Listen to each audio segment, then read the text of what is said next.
అదే నేను అన్నాక మాట కాదండి, ఫేక్ వీడియోలని ఐజీ చెప్పాడు. తెలుసా మీకు ఆ విషయం? తెలుసా? ఐజీ స్టేట్మెంట్ ఇచ్చాడు. ఈ వార్తా ప్రసారాల్లో వచ్చినాయి అన్నీ కూడా ఛానల్స్ కాదు, నేను చెప్పేది ఛానల్స్లో వచ్చినాయి అన్నీ ఫేక్ వీడియోలు, దానికి పోలీసులకు రిలీజ్ చేసిన వీడియోలకి సంబంధం లేదని ఐజీ చెప్పాడు. ఐజీని కూడా ఫేక్ అని ఎలాగడుగుతారా, ఎలాగా ఫేక్ అని చెప్తారని అడగండి. ఐజీ చెప్పిన మాటలు నేను చెప్తున్నా, నేను సొంతంగా చెప్పిన మాటలు ఏం లేవు. ఇంకా హత్యని నేను ఎందుకు డౌట్ పడుతున్నాను? ప్రతి మానవుడికి ప్రతి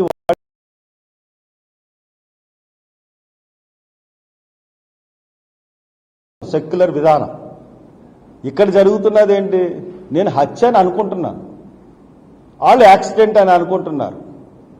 నేను ఈ డౌట్ ఎక్స్ప్రెస్ చేసినప్పుడు ఇది హత్య కాదు, ఇది యాక్సిడెంట్ అని ప్రూవ్ చేయాలి 14 రోజుల్లో, లేదంటే హత్య మీద దర్యాప్తు చేయాలి.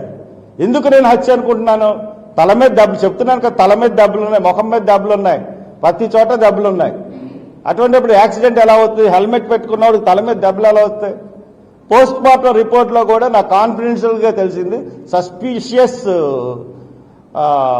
ఏంటంటారు, సస్పీషియస్ ఇంజురీస్.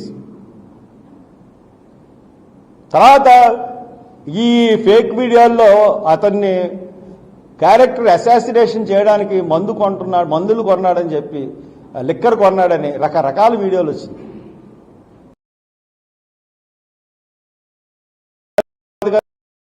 కానీ అతను లిక్కర్ తాగడంట.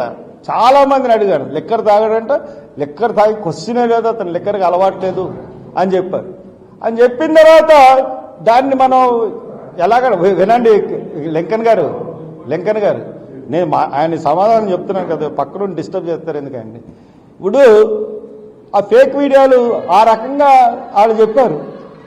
అప్పుడు మీకు ఒక హత్య కేసు కానీ ఏదైనా కేసు దర్యాప్తు చేస్తున్నప్పుడు 100 మందిని నమ్మించాలి. 99 మంది నమ్మి ఒక నమ్మితే అది ఇదవదు. ఇది సుప్రీంకోర్టు జడ్జిమెంట్లో చెప్పింది. సో దాట్ మీరు దాని ప్రకారం మీరు నాకు కూడా కన్విన్స్ చేయండి, ఇది హత్య అని ప్రూవ్ చేసి చెప్పండి. నాకే కాదు, ప్రజానికాన్ని అందరికీ హత్య అని చెప్పండి, లేదంటే యాక్సిడెంట్ అని చెప్పండి. ఇగో యాక్సిడెంట్ అని ఇంది ఏమీ అనౌన్స్ చేయకుండా సస్పిషియస్ డెత్ అని చెప్పి 14 రోజులు పెట్టుకుంటారు. ఓ పక్కేమో యాక్సిడెంట్ అని ప్రచారం చేస్తూ, this is not good. Me police department ఎన్ని రోజులు పెట్టుకోవడం వల్లే సంఘంలో కానీ సమాజంలో కానీ ఇటువంటి ధోరణి అన్నది ప్రబలిపోతుంది. ఎవరికి వాళ్ళు ఇష్టానుసారంగా వీడియోలు చేసుకుంటున్నారు.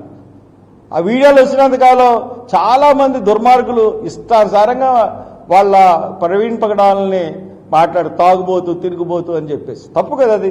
ఒక మనిషిని చనిపోయిన తర్వాత ఆయన్ని క్యారెక్టర్ని చంపేయడం అన్నది ఎంత దుర్మార్గం.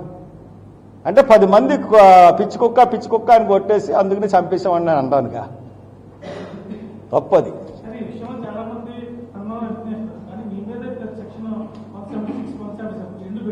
196 నా మీద ఎందుకు కడతారంటే నేను ధైర్యంగా వచ్చి ముందుకు మాట్లాడతాను. వాళ్ళ కోపంతా నా మీద పెట్టేస్తే తక్కిన వాళ్ళందరూ ఇది అవుతారండి. ఇప్పుడు అన్ని ఛానల్స్ ఈ ఫేక్ వీడియోల్ని ప్రచారం చేసినాయి. ఎందుకు పెట్టట్లేదు వాళ్ళ మీద కేసులు? నేను ఆధారాలు ఎక్కడున్నాయని ప్రకటించలేదు ఎప్పుడు.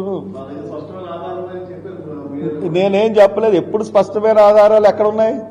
స్పష్టమైన ఆధారాలంటే ఆ బండి పడిపోయిన విధానం, ఆ బండి అతని మీద పడిపోయిన విధానం, దెబ్బలు. లేకపోతే స్పష్టం నేనేమన్నా చూశాను వెళ్ళి 11:40కి. ఎవరి దగ్గర ఉన్నాయి?